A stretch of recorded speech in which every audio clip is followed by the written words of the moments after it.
গরমকালে এই প্রচন্ড গরমে কোনো কিছুই যেন ভালো লাগে না, সব কিছুতেই কিরকম যেন একটা বিরক্তি সৃষ্টি হয়। তবে এই সবকিছুর মাঝে মন ভালো করা দারুণ একটা ব্যাপার আছে, কিন্তু কি বলুন তো সেটা? এটা আর বলার অপেক্ষা রাখে না, কারণ আমরা সবাই জানি যে এই সময় ফলের রাজা আমের দেখা মেলে। বাজারে গেলে চারিদিক পাকা আমের গন্ধে একদম মম করে। বাজার থেকে আনা পাকা আম এমনি কেটে খেলেও মন ভরে যায়, কিন্তু আজ আমি আপনাদের সাথে পাকা আম দিয়ে একটা দারুণ মজাদার রেসিপি শেয়ার করব। Hello viewers, cooking by Abol Tabol channel থেকে আমি সুদেশনা আপনাদের সকলকে স্বাগত জানাই। আমাদের আজকের recipe mango pudding. Mango pudding বানানোর জন্য এখানে আমি মিডিয়াম সাইজের 3টে আম নিয়েছি। আমি হিমসাগর আম নিয়েছি, আপনারা যে কোনো পাকা আম নিতে পারেন। প্রথমেই আমের মুখের কাছের কিছুটা অংশ বাদ দিয়ে দিলাম, তারপর দুপাশ থেকে এইভাবে কেটে নেব। আমাদের ছোটবেলায় আমাদের মায়েরা বটিতে আম কাটতেন, তাই তারা আমের খোসাটা আগে ছাড়িয়ে নিতেন। কিন্তু এখন আমরা পায়ের প্রবলেমের জন্যই হোক বা কাজের সুবিধার্থেই হোক, এইভাবে ছুরি দিয়ে আম কাটাতেই কিন্তু অভ্যস্ত হয়ে গেছি।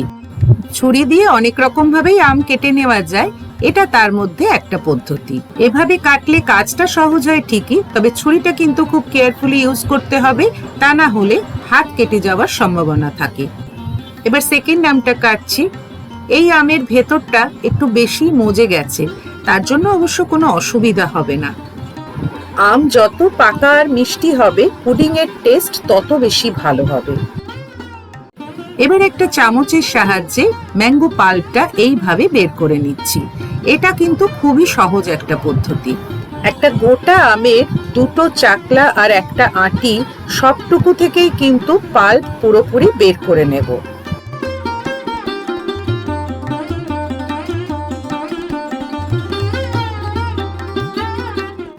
ব্লেন্ডার জারে ব্লেন্ড করার আগে আমগুলো ছোট ছোট টুকরো করে নিচ্ছি, এতে কাজটা অনেকটা সহজ হয়ে যাবে। আজ আমি এই পুডিংটা বানাতে একটা ম্যাজিক্যাল ইনগ্রেডিয়েন্ট ইউজ করব, তবে সেটার কথা এখনই কিন্তু বলছি না। ব্লেন্ডার জারে আমের টুকরোগুলো দিয়ে দিচ্ছি। পাকা হিমসাগর আম এমনিতেই খুব মিষ্টি হয়, তবে এখানে আমি হাফ কাপ চিনি দিচ্ছি। আপনারা আপনাদের টেস্ট অনুযায়ী চিনিটা দেবেন। 1 কাপ দুধ দিয়ে দিচ্ছি, দুধটা রুম টেম্পারেচারে রাখা। ভালো করে পুরোটা মিক্স করে নিলাম। এবার ব্লেন্ড করে একটা স্মুথ পিউরি তৈরি করব।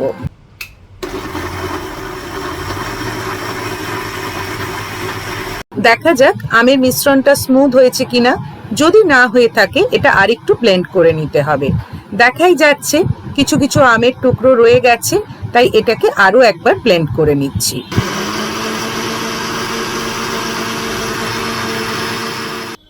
আশা করি এবারে খুব ভালোভাবে এটা ব্লেন্ড করা হয়ে গেছে।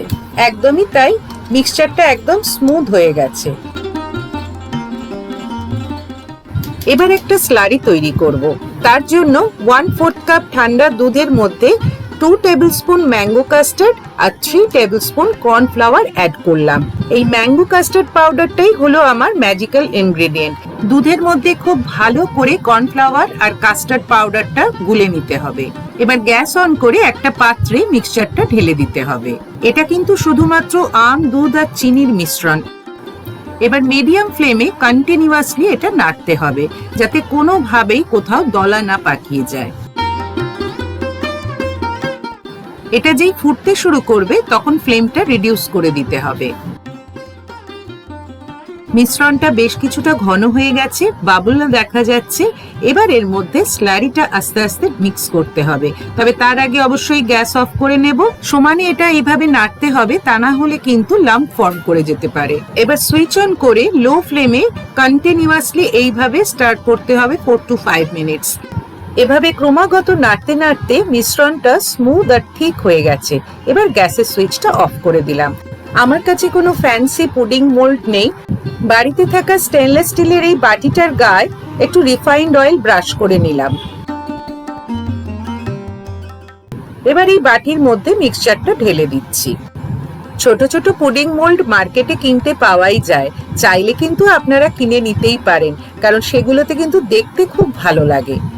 পুরো মিশ্রণটা ঢালা হয়ে গেলে বাটিটা একটু ট্যাপ করে নেব, তারপর এটা রুম টেম্পারেচারে এনে 3 to 4 আওয়ার্স ফ্রিজে রেখে দেবো। টাইমটা একটু কম বেশি হতে পারে, মোট কথা সেট না হওয়া পর্যন্ত এটা রাখতে হবে। এবার দেখা যাক পুডিংটা কিরকম সেট হয়েছে। আঙুল দিয়ে সামান্য প্রেস করলাম, বাহ, খুব সুন্দর সেট হয়ে গেছে। এবার একটা ডিশ নিয়ে সেটা বাটির উপর রেখে উল্টে দিচ্ছি। পুডিংটা যাতে ভেঙে না যায় তাই এই কাজটা একটু কেয়ারফুলি করতে হবে। ছুরির পেছন দিকটা দিয়ে বাটিটার চারিদিক আস্তে আস্তে একটু ঠুকছি যাতে পুডিংটা স্মুথলি বেরিয়ে আসে। বাহ, দেখেছেন ম্যাঙ্গো পুডিংটা কি দারুণ সেট হয়ে গেছে। অনেকেরই হয়তো ধারণা থাকতে পারে যে ডিম, আগার আগার বা জেলাটিন ছাড়া হয়তো পুডিং ভালোভাবে সেটই হয় না, কিন্তু আপনারা দেখছেন তো এগুলো ছাড়াই কি দারুণ সেট হয়ে গেছে পুডিংটা। ম্যাঙ্গো কাস্টার্ড পাউডারকে ম্যাজিক্যাল ইনগ্রেডিয়েন্ট বলার কারণ কি জানেন? কারণ শুধু কর্নফ্লাওয়ার দিয়েও আপনারা এই পুডিংটা বানাতে পারেন, তবে এই ম্যাঙ্গো কাস্টার্ড পাউডার অ্যাড করলে পুডিং এর টেস্টটা দ্বিগুণ বেশি ভালো হয়।